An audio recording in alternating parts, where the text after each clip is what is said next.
So the apartment is enormous and it's gorgeous. And I could have done it before and after, but I don't really think the camera could pick up the nature of the change.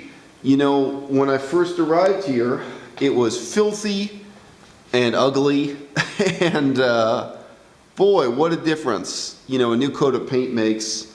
A little bit of renovation, a little bit of effort, you know. And I was left wondering, who were these other English teachers here? Because this apartment has been used exclusively for foreign English teachers like myself, people who come here to be the English professor from another country, for the last 20 years. I'm sure very often they had 2 or 3 different people doing the job in the same year. People often, you know, quit unexpectedly with that kind of post. And nobody made an effort before I did to just, you know, make the place decent. And I do mean decent. Oh, that one weight I didn't buy. That came with the apartment, so I got just one. 8-pound weight. I don't know what I'll do with it. But all the rest of the weights, some of you guys watch me assemble this on live stream. I haven't figured out exactly how I'm going to set that up. You can see I got some floor mats. I got the bench press. Currently, the bench press is a little bit too close to that glass table for comfort. And by the way, you can see I am not a minimalist. This is an anti-minimalist video because, you see that, I own 2 wrenches. 2, not just 1, 2. If I were a minimalist, I'd insist on only owning 1 wrench. I'll talk a little bit more about the renovations.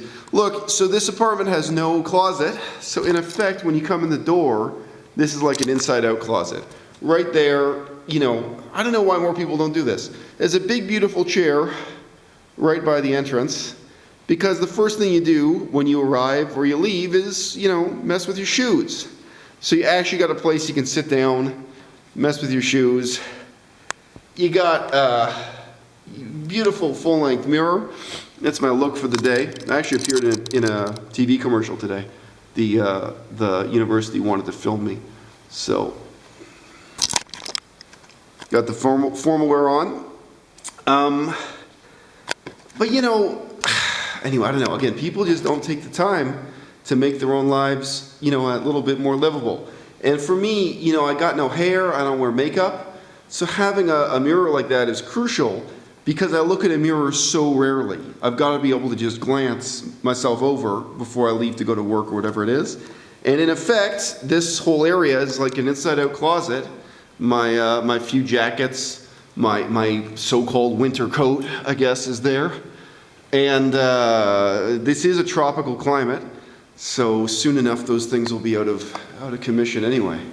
Or, you know, you wear a jacket here just in a symbolic sense. So by the way, this is one of the few vegan foods that Dehong has to offer me. This is a variety of bread that has no eggs and no milk powder in it. 99.9% of bread in China has both of those things. But you know, my salary here is so low, I can very easily eat 2 loaves of this bread in one day. So yesterday, I think I ate 2 loaves of bread like that. So if I made that the staple of my diet, I actually really couldn't afford it. I earn 5,000 kwai a month. If you spend 20 kwai a day on bread, it's actually not really sustainable. So I shouldn't eat much of that bread once I settle in here. What is going to be the staple of my diet? So again, this kitchen, I mean, you know, I know it doesn't look newly renovated to you guys, but this place was just a disaster before I moved in here. This is my bread machine. Fabulous bread machine I have not used even once yet. Here's the jiao mu. Here's the yeast. So I could get that rolling. I could make the staple of my diet Iran mi, aka Job steers, as I did, whoops, didn't realize that was open, as I did when I was living in Kunming. But currently my experiment is actually to make the staple of my diet what you guys know as adzuki beans. So Iran mi, the protein to fat ratio is about 4 to 1. So 4 grams of protein to 1 gram of fat. Adzuki beans here I think are about 16 to 1, about 16 grams of protein to 1 gram of fat. You guys can Google that if you don't like my memory. And the only other kind of beans I can get here that are worth talking about, I could mess around with these white beans. I don't know if I've got the patience for it, to be honest with you. And again, I don't know if the protein fat ratio is that great. Good old-fashioned soybeans, what you see here. This is soy milk. the protein to fat ratio is terrible compared to black beans and other forms of beans, as you can see here, if you've been studying Chinese for the last 6 months, as I have. But yeah, I mean, this sink, they were really surprised when I showed up. Like, first day here, I was really trying to do all these renovations. But they're not really optional. Like, when I got here, when you turned on this sink, the tap would fall off and there'd be a huge geyser of water gush up and not just hit you in the face, it would spray around the whole room. It really looked like something out of a slapstick comedy.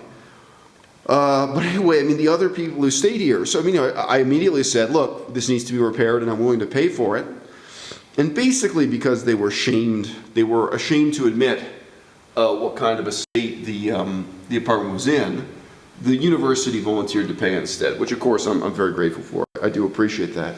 But I didn't even make that argument. I wasn't even trying to argue for it. Anyway, this apartment is absolutely enormous. I mean, I really could host a conference on veganism here or something. And you know, the stuff I've bought here, the other thing to really meditate on is that every single thing I buy, I'm only going to use for 1 year, and then it's going to go in the garbage. So, I mean, you know, in terms of my these 4 metal bowls I bought, there's one more of them. I'm going to use it for 1 year, and then it goes in the landfill, or possibly the next person who lives here. This, if you've really lived in China, you recognize this piece of equipment. I just purchased this myself. It's not the money, it's knowing how fleeting the circumstances of your own life are. You know, it's knowing that you're buying these things with no long-term future. Oh yeah, and by the way, I literally haven't unpacked yet. Those 2 suitcases are sitting there on the floor for a reason. I still have unpacking to do. I've been busy with other things. Anyway, the apartment is enormous. I could easily host a vegan conference here. Behind this door is another bedroom that is completely unused. So I'm not even going to show you that one. That's the one room we didn't renovate or clean up. I can show you, I mean, if you want to know what a difference the walls make, this was completely repainted at my insistence, at my urging. As soon as I showed up, I said, well, call in the paint crew because we're repainting it. And now the walls look beautiful and it makes such a difference. Every moment of every day makes a difference. And you know, I thought I'd have to replace the drapes. The drapes were filthy. They had 20 years of dirt on them, you know? But all we did was wash the drapes. And now they look great in every room. You know, wash the drapes, wash the windows. So I mean, this window was caked with 20 years of dirt. Now it's clean for the first time in 20 years. And even this windowsill on the outside, there were these, basically there was garbage, but there were big boxes of crap. Nobody had lifted a finger to make this place look decent. And I mean, now it looks like a brand new apartment. In terms of using your imagination for what it looked like when the walls were all, you know, filthy and covered with holes and grime and what have you, you know, I'll just show you what the hallway looks like here. Let's not insult my neighbors.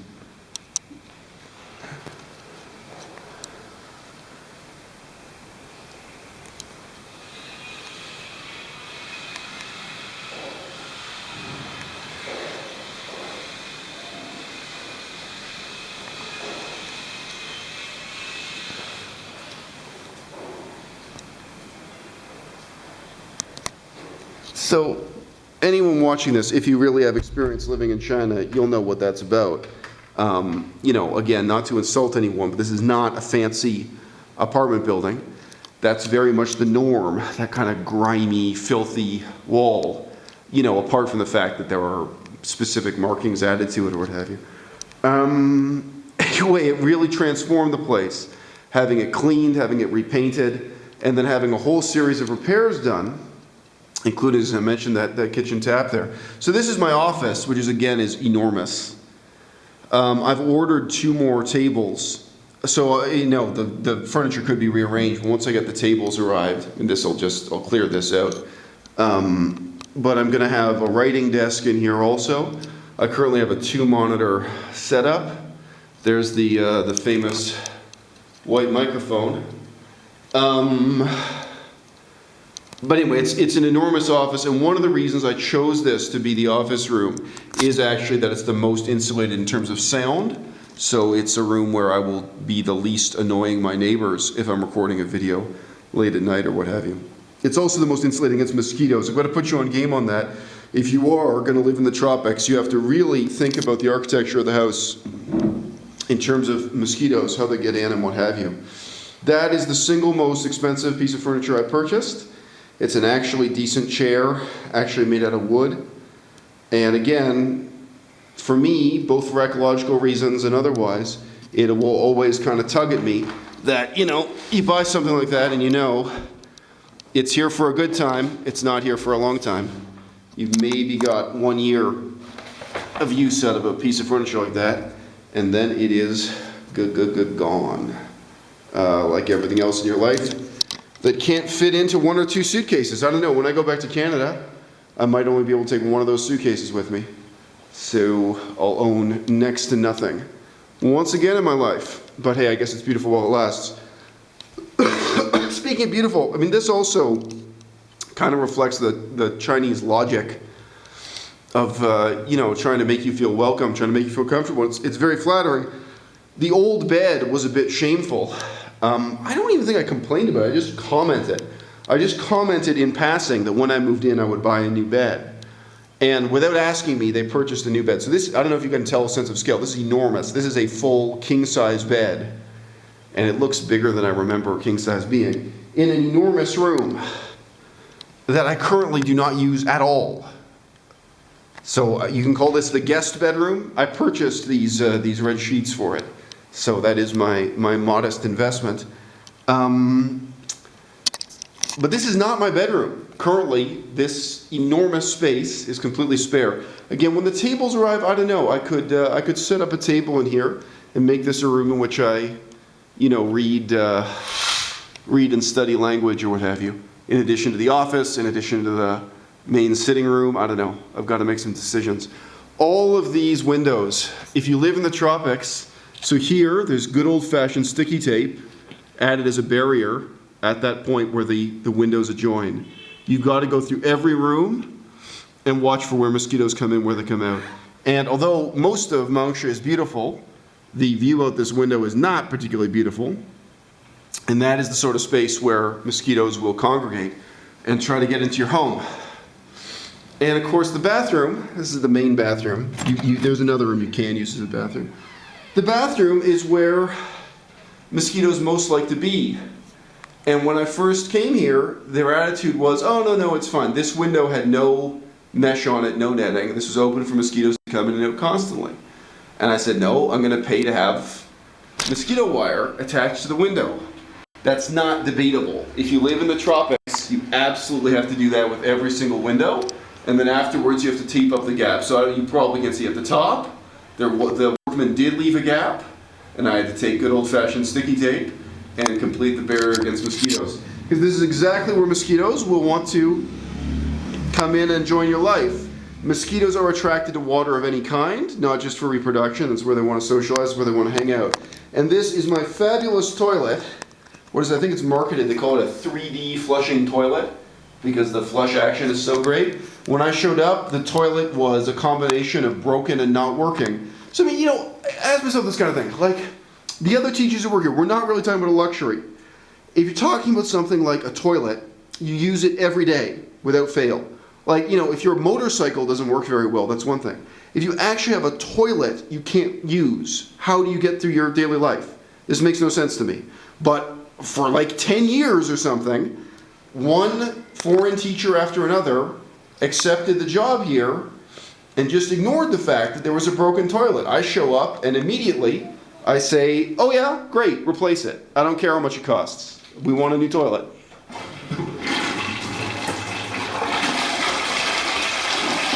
I also said immediately replace the shower head. That's not optional. Like, how are you going to live your life without a working shower? And I believe I was the first person to stay in this apartment ever who got the hot water working. They had a totally working hot water machine, a water heater if you like, but nobody had ever, taken the steps to actually get it hooked up and running. I shave my face and my head. How would I do that without a working shower, without hot water? It's ridiculous. But these people just live like they're camped out here. They live like they're in a den of thieves or something, and then they leave town. It's totally foreign to me. And I gotta say, this is another thing in the tropics. You know, this is common, Cambodia, Thailand, everything. You notice this is a good shower now. So that's now, that was replaced at my insistence. Great, brand new shower, works wonderfully.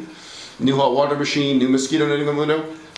But it means that the floor in a room like this is always gonna be wet, right?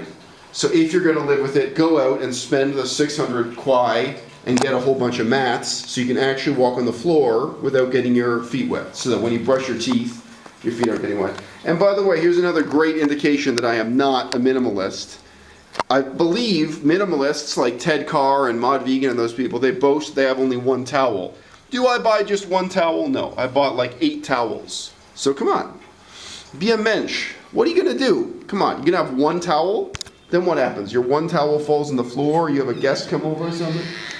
You're gonna live your life with one towel because of this bullshit minimalist ideology? Come on, guys. Buy 6 towels, buy 8. So that fabulous room currently has absolutely no function with that enormous king-size bed. The room I'm actually sleeping in, so there are really 2 bedrooms here. Obviously, if you were really living here, the room that's my office, this huge room could also be a bedroom. I could have my bed in here and I could live my whole life in here instead of having this poster. You can hear my voice is echoing. Even the ceilings are really high, by the way. I don't know if you got that impression in here. That's part of what makes it so beautiful. We don't have the lights on now, but when this light is on, it lights up this whole room. Big, high ceiling, beautiful space. But there are 2 bedrooms identical to this.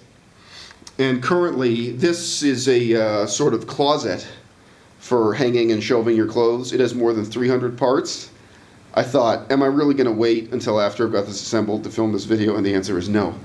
So again, sorry, it's no big deal whether they're open or closed. You cannot believe this room was so grotty and so filthy and so ugly when I arrived here. And you know, new paint on the wall, and these curtains, these are 20-year-old curtains. All you gotta do is clean them and they look beautiful. It makes such a difference. But I mean, one generation of teachers after another lived here, and nobody, made the effort. Anyway, so again, I bought all these, red satin sheets for every room. No, I did not make my bed to show off for you guys. This is how my bed really looks. And just now, this warm pink blanket, this is only because these are the last few days of December. But most of the year, this is a tropical country, so the problem will be that it's too hot. Sorry, it's a tropical area of China, a tropical special zone. So most of the time, the problem is going to be that it's too hot, not that it's too cold.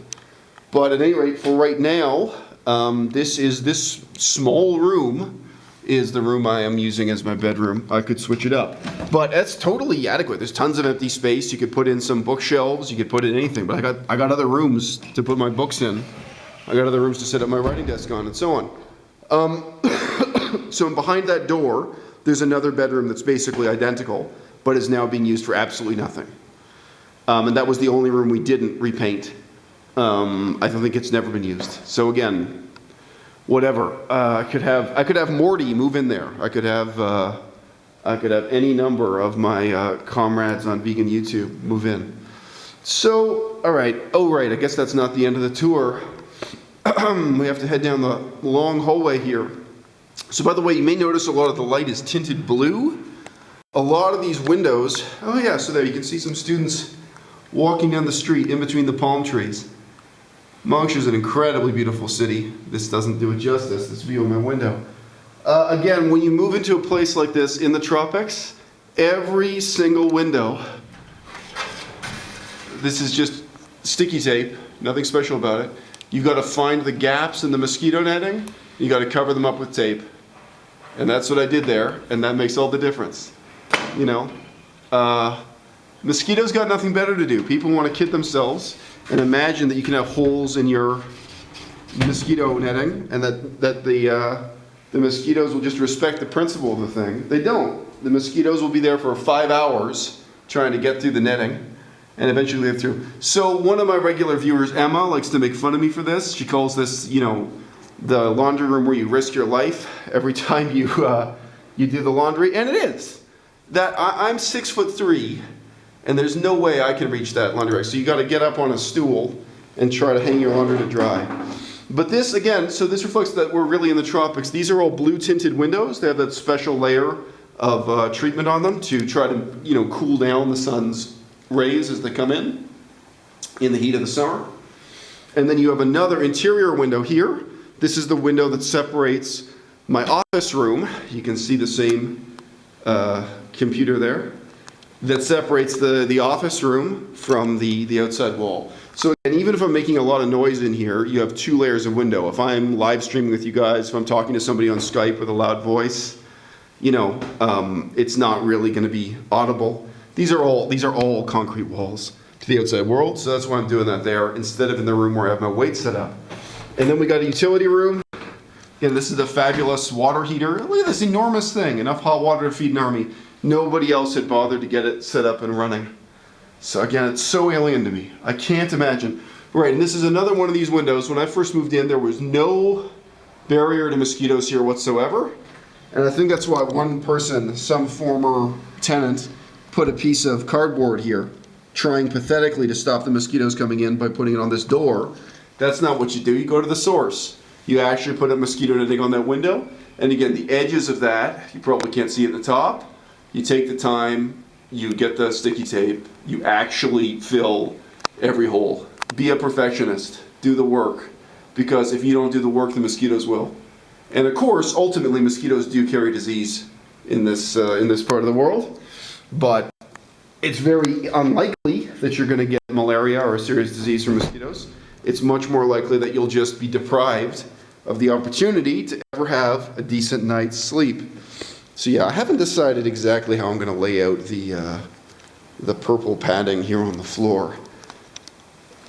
We'll deal with that in the days ahead, I guess. Yeah, I did indeed buy these throw pillows with these slightly kitschy Eastern European looking owls on them. But that's cool. Yeah. So, best of times, worst of times. When I first moved out here, I imagined I would be settling down really long term. And sometimes when my Chinese employers were expressing astonishment that I would put so much effort into redecorating the place, I said to them, well, I'm 38 years old. I have a 3-year-old daughter. I need this apartment to be beautiful enough or good enough for my daughter to visit me. Incidentally, I do not use bottled water here. I use tap water, and I boil the tap water, and then I put the tap water in this container for later use. My little contribution to ecology, I suppose, I try to, in small ways, because I do think the at least boiled the tap water here is suitable for human consumption. When they asked me why would I commit so much time and effort to making this apartment into a beautiful, livable place, one of my reasons was, well, I have a daughter. I want this apartment to be, livable enough that my daughter could come here and join me. I only had to say that once. I don't know. I mean, now, for various reasons, I really think, basically at the end of 1 year here, my ability to speak Chinese will be very much improved. Obviously, in the last 6 months, my ability to speak Chinese has improved exponentially. But it's very hard to see what positive role the Chinese language will have in my life. By contrast, it's very easy for me to imagine what kind of positive role YouTube, veganism, digital vegan networking will have in my life. It's really easy to see the positive outcomes that could be attached to that. But it is most likely that after 1 year I'll go back to Canada here. And if you look at it, it certainly would be possible for me to transition from public sector to private sector, from teaching for the university to setting up some kind of small business, setting up a vegan restaurant or what have you, here in Dehong. And while that might be tempting in some ways, the reality is, financially, if you were going to do something like that, you would be better off doing it in Canada. And that is why every year so many entrepreneurs from China, pack up and move to Canada. If you're actually trying to earn a living and you're not just on retirement or permanent vacation, it's very clear that you should not be trying to actually earn your shekels by starting a business here. With that having been said, the city of Mangsha is a fascinating place, incredibly beautiful place. Obviously, the view out my window is not going to do it any justice, but hey, I can try. And, in terms of languages and culture and history and politics, this is one of the most rewarding places in the world for me to be. I would love to not just be working on Chinese, but to be working on other languages like Achang and Jingpo, aka Kachin. I would love to be, even of course, obviously learning Burmese would be quite easy here. Mainstream language like Burmese or, the local language Dai Lu, or aka Tai Ne, aka Dehong Dai, but the local Dai language, which of course is fairly closely related to northern Lao, which I have a lot of experience learning and speaking Lao. Those things would all be fascinating and rewarding for me. But I also have to face up to the fact that I already have the experience of returning to Canada with unique expertise in languages that nobody in Western academia values. I already have the experience of becoming an expert in, Pali and to some extent, Laotian, Cambodian, Southeast Asia. And then you go back to Canada and you find out what doors does that open for you? Absolutely zero. So I cannot repeat that experience now by studying Dehong Dai Yu, I should say, or Jingpo Yu, or even Miandian Yu, or even Burmese. I just don't have the luxury at age 38 to repeat the sort of mistakes I made in my 20s. And I do not think I have the luxury of living here in Mangsha for the very long term. So that's it. I've made an investment in, we can't quite see the Golden Temple out the window here. Not quite. There you go. There on the edge of the mountains. When it's clear here, the view of the mountains is also incredibly beautiful. You can see the Buddhist temple there, just barely, if I lean out the window for you. So that's it. I've made an investment in trying to make a beautiful apartment in a beautiful part of the world, a really livable place. But now I also have to turn my attention toward worrying about my own long-term future.